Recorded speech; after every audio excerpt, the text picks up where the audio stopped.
प्रिय छात्र छात्राओं, कैसे हैं। मैं डॉक्टर धर्मेंद्र कुमार राम, सहायक प्राचार्य इतिहास, लक्ष्मी नारायण, रामेश्वर संस्कृत महाविद्यालय, जयदेव पट्टी, दरभंगा। मैं आज पुनः ऑनलाइन टीचिंग के लिए उपस्थित हुआ हूं और आज मैं शास्त्री प्रथम खंड के छात्र छात्राओं के लिए मध्यकालीन भारतीय इतिहास के अंतर्गत आज हम लोग चर्चा करेंगे मुग़ल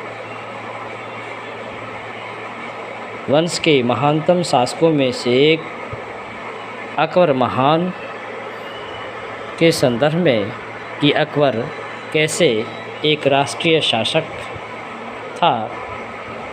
अकबर के मूल्यांकन एक राष्ट्रीय शासक के रूप में हम लोग आज करेंगे। विश्व के मध्यकालीन शासकों में से एक अकबर की गणना एक महान सम्राट के रूप में की जाती है। वह केवल मुग़ल सम्राटों में ही सर्वश्रेष्ठ बादशाह सम्राट नहीं था, बल्कि भारत के प्रमुख और महान शासकों में उसका स्थान अग्रणी रूप से लिया जाता है।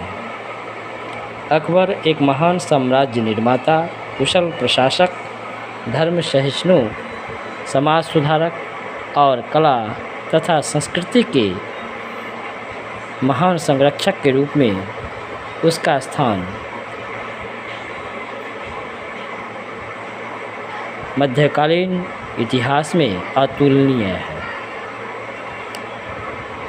अकबर की ख्याति, अकबर की प्रसिद्धि मुख्य रूप से इसलिए भी है कि उसने समस्त भारत को एकता के सूत्र में,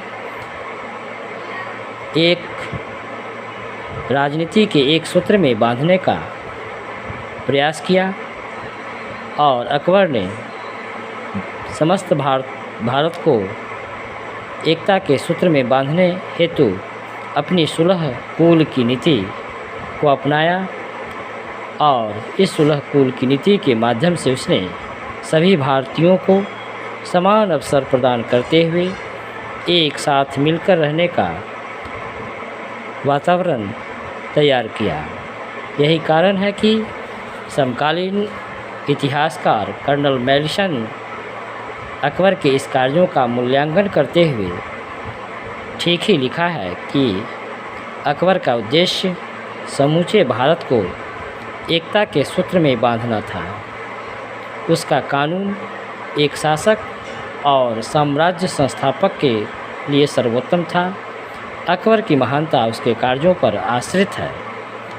अकबर के कार्यों को ध्यान में रखते हुए ही कई इतिहासकारों ने उसे एक राष्ट्रीय सम्राट, एक राष्ट्रीय शासक का दर्जा दिया है।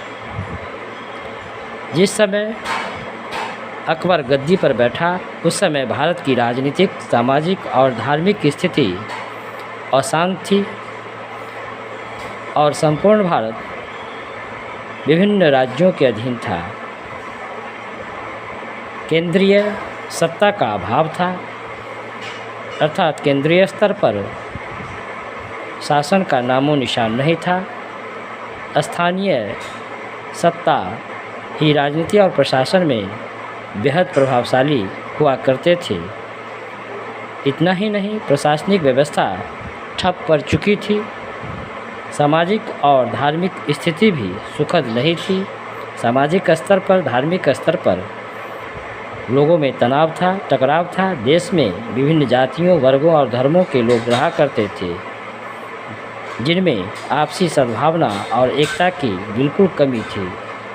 ऐसी विषम परिस्थिति में भी अकबर ने साहस और धैर्य को नहीं खोया। वह समस्त भारत को एक राजनीतिक और प्रशासनिक सूत्र में बांधते हुए सबको समान अवसर और सुविधाएं प्रदान कर, सामाजिक कुरीतियों को मिटाकर, अपनी धर्म निरपेक्षता की नीति अपनाकर साहित्य और कला का विकास करते हुए भारत की स्थिति को सुदृढ़ करना चाहा था।